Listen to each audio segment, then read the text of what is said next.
Okay, I want to talk in this video. This was a video I wanted to make last week and wanted to make the week before, and I haven't had a chance to do so.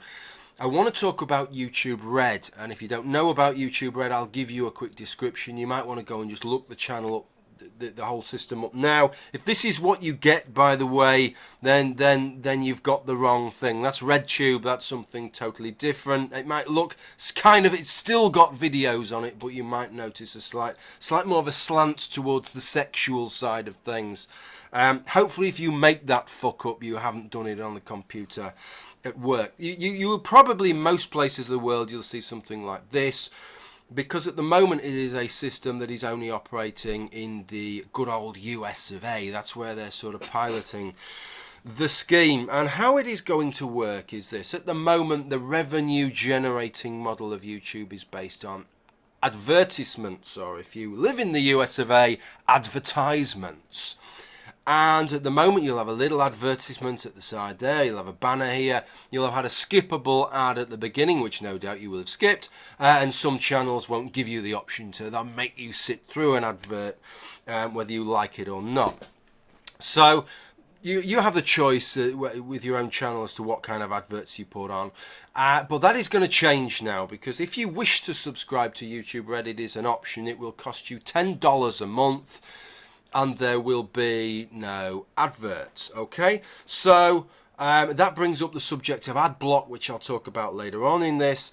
But there are some other perks to it. Apparently, if you have a tablet device or something like that, then you can download videos and view them offline. So if you're going to go on a trip and you're going to not have a signal, have access to the internet, or you're going to be paying extra, shelling out extra cash for your bandwidth, then you can get some stuff up in advance that you can watch and while away the hours there. Okay, so that is what it's all about. It's only in the United States at the moment, and I want to make a few comments on this, really. The first is that how people are going to be paid. This is how it's going to work. It's you get a portion of the revenue and YouTube get a portion of the revenue. It's kind of like with the advertising, and I believe that the percentages are going to be roughly the same. So it's roughly going to be along the lines of 50-50 between the content creators and YouTube in terms of where that revenue goes.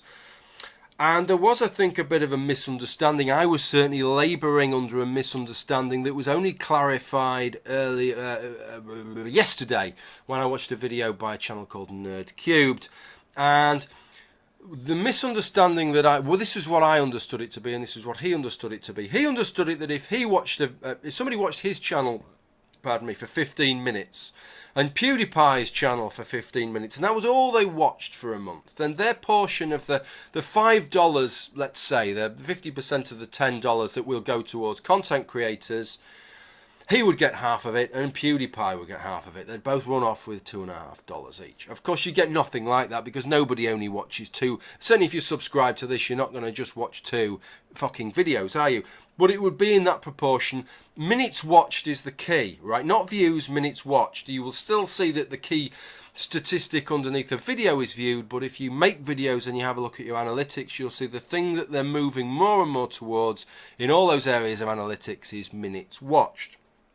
Which obviously for channels like me that are boring bastards and talk on and on and on isn't necessarily a bad thing. If you make that kind of content where, that takes a lot of investment, maybe you make little animations that are only a minute long or 30 seconds long, this isn't going to be a very good system for you. I'd have preferred to see some kind of balance there. I understand why minutes viewed is important in terms of that kind of massive content that you're enjoying, but perhaps they could have had some kind of balance there where a portion of it would have gone on views, a portion of it on minutes. Obviously, you've got to have some kind of mechanism in for very short videos, because otherwise that encourages the kind of clickbait, 10 seconds bastard, that isn't what I thought it was going to be, fuck them wankers, but they've got their portion of your revenue thing. So you've got to dissuade that, but I think they could have maybe got a better balance there. But this idea that it's going to go in the kind of way that I suggested there is wrong. This is how it's actually going to work with the minutes, is that each channel has so many minutes viewed at the end of the month, okay, and then That is the proportion. Your number of minutes versus the total number of YouTube minutes watched is the proportion of revenue that you will get. And I can understand why they did that, because that's a lot less calculating than for every single YouTube Red user how many minutes they've watched of maybe the 2,000 channels that they may have watched over the course of that month. It really simplifies things if you just put all the cash in one pot and then divvy it out according to how many minutes each channel has watched. Now, Nerdcubed was really worried about this, because he seemed to think that somehow that's going to discriminate against smaller channels in a way that it wouldn't discriminate against smaller channels if it was a more direct mechanism, right? And I really don't understand his logic there. It seems to me it's going to pay out in exactly the same proportion. If you have so many minutes watched of your channel, then the chances are that it's going to kind of all average out, and a certain percentage of those minutes watched are going to be from YouTube Red users, and that is going to contribute to what you get. So if you compare my channel to PewDiePie's, even under the present advertising system, he makes a shitload, a boatload more than I do, because he's serving a lot more adverts than I'm serving, right? If you had a system like people thought this YouTube Red was going to work, where it's the proportion of, it's directly related, it's the proportion for each YouTube Red user, it's the proportion of their time that they've spent on your videos that goes directly to your video. I don't see how that's going to make much difference over just putting it all in a big pot and then distributing it on a minute basis. The only people who might lose out is if your videos are generally aimed at, say, teenagers, right? Teenagers have less money, so they're less likely to perhaps to subscribe to YouTube Red. They're perhaps more likely to use ad block software instead. So you might benefit from this, because if you were making that kind of content, and if it was directly related to how many of your users were using YouTube Red rather than taking everybody as a whole, you might be shafted by that perhaps. And so if you're making content that's to business people, they're perhaps more likely to use YouTube Red, you might be losing out on this system. But I don't see why just because your channel's smaller, it's going to make any difference. And I think what happened with Nerdcubed on his video, I think he saw behind the curtain and realised just how small his total viewership in time is in relation to the whole of YouTube, and that kind of scared him off. But what he isn't considering is just how much revenue is getting pumped into the system. So although his fraction is tiny, it's a tiny amount of quite a big amount. Okay, so I think that's kind of what happened there. There was a problem with YouTube Red. Now let me say this first, is that at the moment I don't expect the revenues to be as generous, because it's initially a USA only system. So everybody is signed up effectively for YouTube Red, and I will talk about that in a second. And everybody, content creator, their content is on this YouTube Red system, okay? But only people from the USA can be a YouTube Red customer, can pay their $10. And if you look at where advertising revenue comes from, most of it is from the United States. Now, part of that is because there's a lot of viewership from the United States, or at least there is if you've got an English-speaking channel. But another thing is that the click per minute, the advertising revenues, it seems that that's where the bulk of the advertising revenue is. And as you go around the world, if I look at where my videos are viewed around the world, the people from some countries, maybe a country in the Middle East or some parts of Eastern Europe, the advertising revenues are tiny. There's just not many advertisers that are on board with Google AdSense in those countries. So I would actually most of those videos that don't even serve an advert at all. And so in terms of YouTube Red, if people from some of those countries were getting on board with paying their $10 equivalent, so many fucking rubles or shekels or whatever they're paying, okay, then that might actually make quite a significant difference for content creators, because you're getting revenue from countries where at the moment very little revenue is coming in. Now, one of the things that's really pissed off content creators with this whole fucking YouTube Red thing is that they were forced to sign up to it. Let me say that I understand why people have been forced to sign up for it. That in itself I don't have an issue with, because you imagine you're starting this.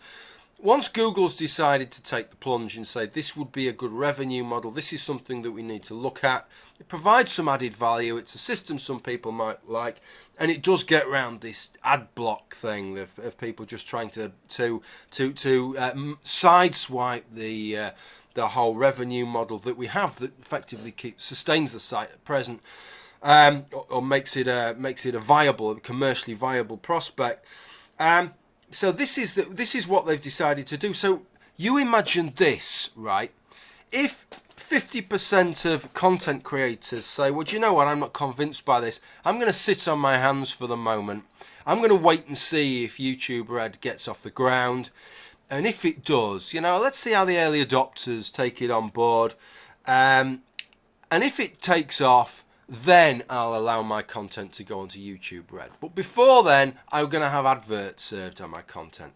See, the problem then is, who the fuck is going to subscribe to YouTube Red if half the videos you watch, you're still watching adverts on anyway? If half the videos you watch, you can't watch offline anyway, right? Because those channels haven't signed up to the scheme. So I really do understand why YouTube had to kind of strong arm people and say, no, really, you've got to sign up to this. But what was bullshit on the part of YouTube is they've claimed that people have been given a choice as to whether to sign up or not. They were given a choice. They were given fucking Hobson's choice, which is you sign up or you fuck off, effectively. What they do is, they won't make you sign up.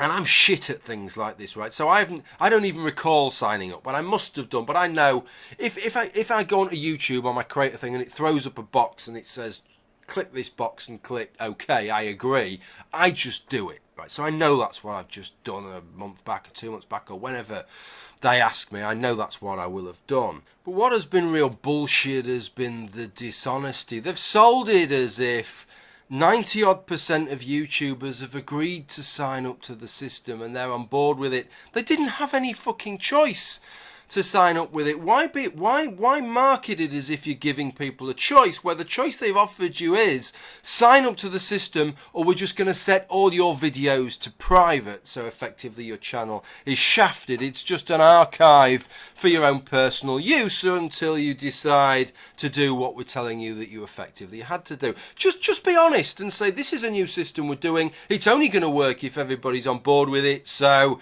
press the fucking button and sign up, because this is what's going to pay the bills, that's going to keep your videos online in the future. I don't have a problem with this YouTube Red thing. I think it's quite a good thing. Some people will say, well, why would anybody bother with it if you don't want to use the adverts?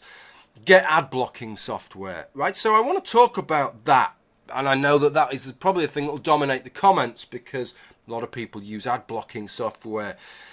I've always had a bit of a personal thing with ad blocking software, and I've never used it. I've used it on some other websites. I did used to use ad blocking software.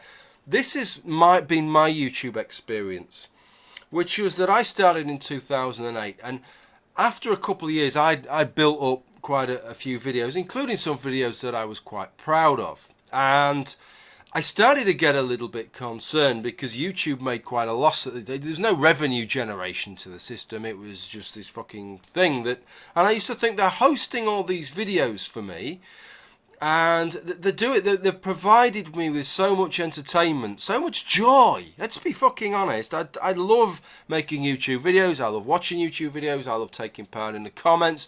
I love it, and I have done since 2008, and I still do. And I've got so much out of that, but so much is riding on that continue, and I have so much invested in the videos that I've made and that are online, and I still feel like that. I have videos back from 2009, 2010, 2012 especially, that I think that was a really great video, and I would hate to see that go. And so when advertising started, that for me was like, I was really chuffed about that, and that wasn't because I was making a lot of money. I was making fuck all, to be quite honest, a couple of pounds a month, but at least I felt, the point was, I wouldn't have minded if Google had just kept all of that, right? That wouldn't have bothered me, and it still wouldn't greatly bother me, to be honest, if Google kept all of that, because although there is the financial aspect to me now I've got a little boy and I have to pay for childcare to make videos and all that shit, at the end of the day, for me it's a hobby. And the most important thing is that this service exists, and that there are these people that are prepared to provide me with this service. And so it's still the greatest point for me with the advertising thing is that they're making some money out of me doing what I do, because as long as that sustains, as long as they're making money out of me doing something, then they have an incentive for me to keep doing it. It puts some value on my content, not just for me, but for them. And so I always thought, you know, and adverts at the time when they first come out, if you've been on YouTube and been active for that long, you'll know that there was a lot of negativity about adverts at the time. But I never had that negativity, and I made it quite clear at the time in videos that I thought it was a really fucking good thing. And my position on that hasn't changed.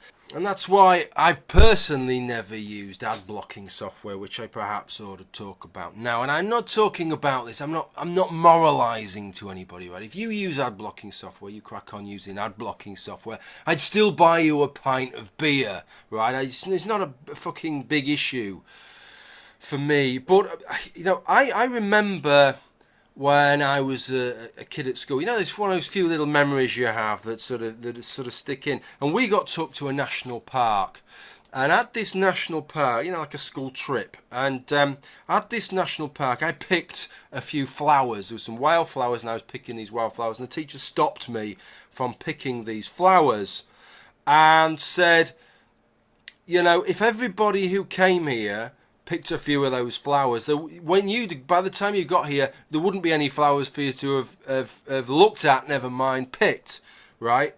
And there was a part of me then, as now, that thought, well, yeah, that's kind of bullshit, because clearly everybody who comes here doesn't pick a few of these flowers.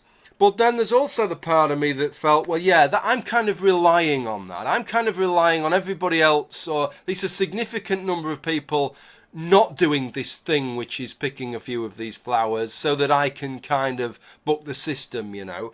And I kind of feel the same thing about ad blocking on YouTube, which is that it has to make some revenue somehow, doesn't it? I mean, it has to sustain itself somehow. It just cannot carry on indefinitely not making money. And the system that YouTube put in place was this advertising thing, and of course then tied it in with Google AdSense, which was a brilliant idea, which serves adverts all over the internet, of course.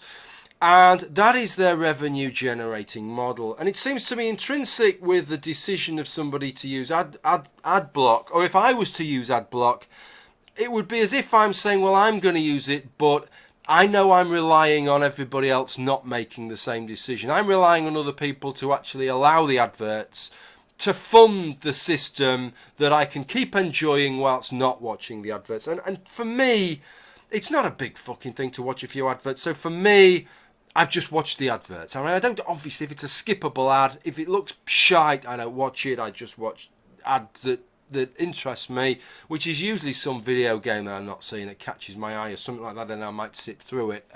But if it's advertising washing powder, you can fuck off. I ain't going to sit through that. I'll click skip. So that's kind of how I've always felt about the ads. So the reason that I say that is not to make some kind of, aren't I morally fucking amazing? I mean, obviously I am. But it's just to say that clearly there are people out there that don't really want to watch the adverts, but don't want to use ad block software as well, and would be prepared, because this is the comment that I saw on a lot of these things. Who the fuck, if you're not interested in watching adverts, you're just going to use the ad block software? Well, obviously that isn't the case with everybody. There are people out there, twats like me, boring moralistic wankers like me, that don't particularly like watching the adverts, but think, yeah, do you know, for the systems to sustain, people need to watch the adverts, so I'll suck it up and let the adverts keep running. So I would subscribe if it was available in my country. This is probably something that I would subscribe to, because I'll just show you a little bit of the data here, right? I could show you the data. I can click the data up on the earnings. I've earned £5.21, which will buy me about 3 beers from YouTube Red since it started on about the 27th of October, something like that, which is actually quite surprising if you calculate that as a percentage. And all my figures are inflated at the moment because the last month or so I've been talking even more shite than I usually do. So that's been bringing in a bit more revenue on YouTube. So all these figures are kind of double what they normally would be, but as a percentage there, it's been about 5% of the total, which I think is actually remarkably quite a lot, isn't it, given that the system's only just started, if those figures hold, because they're only estimates. But it's sort of, when you look at how much data is being served, when I talked about earlier, quick one, I'll wrap it up with this, is that when you talk about how much sort of Google invests in you, or YouTube invests in you, this month, or the last sort of 30 days, 815,000 minutes of me talking shit have been watched, okay? And if you work that out, I downloaded, on the back of this, I looked at a 720p video that I downloaded actually to make another video, using one of those sort of online downloader things where you can download YouTube videos, save them on your computer. And a 720p file is about 10 megabytes a minute. So I downloaded a 480p, thought, well, people don't always watch it at 720p. So I downloaded a 480p file, that's about 6 megabytes a minute. So think on the 10 megabytes a minute a second. If it's 800,000 minutes, which again is about double what it normally is for me because of the amount of shit I've been talking, but if at 800,000 minutes, at 1 megabyte a minute, that's 800,000 megabytes, which is... what is that? That's 800 gigabytes. So at 10 megabytes a minute, that's going to be 8 terabytes. At 6 megabytes a minute, that's going to be knocked down to about 5, isn't it? About 5 terabytes. Okay, so even if you take that low figure, 5 terabytes of data streamed over the net is a shitload of data, really. And they get it all in bulk, let's be honest. But that's still a lot of fucking data. That is still a hell of a service they are providing for me that allows me to make my videos and put them on YouTube, even if I get nothing back financially for it. Watching that Nerdcubed video, he said something about AdSense, and he said, look, AdBlock. He said, if you use AdBlock and don't use adverts on my video, he said, to be honest, what I'd rather you do is click on my Patreon account and just pay me direct, right? Which, yeah, I kind of get that, and but you know, it's great when people do back you in that kind of way. That's fantastic. But at the same stage, if everybody did that, I've got to hark back to that. If everybody just did that, then you've just circumvented YouTube making any money. So what he said is, rather than spending your $10 on YouTube Red, divvy them up. Find 10 people you like and sponsor them all $1 each on Patreon. Yeah, it's a nice way to support the people whose content you really love. But there is a part of me that thinks, personally, I kind of want to support YouTube as well, because without their infrastructure, without their backup, and this is coming from somebody who slagged them off to fuck with some of the changes they made, like that little, where are we going, that little bell wanker in the corner of the screen there. That fucking thing winds me up a treat. That was one of the worst things that ever happened in tying it into Google+. I'm quite prepared to slag those wankers off. But at the same time, I owe them a great deal, and so I kind of hope that this works, especially once it starts to branch out outside the USA, because then I think that's when you might see the difference. They've kind of started off in the country that was actually making the most advertising revenue, and so in some ways it was kind of like they've started it off in the worst place perhaps they could have started it off. Okay, well, that tells you what I think about YouTube Red. I would sign up for it if I could, I think, and just enjoy the systems that would offer me. Okay, that's all I wanted to say.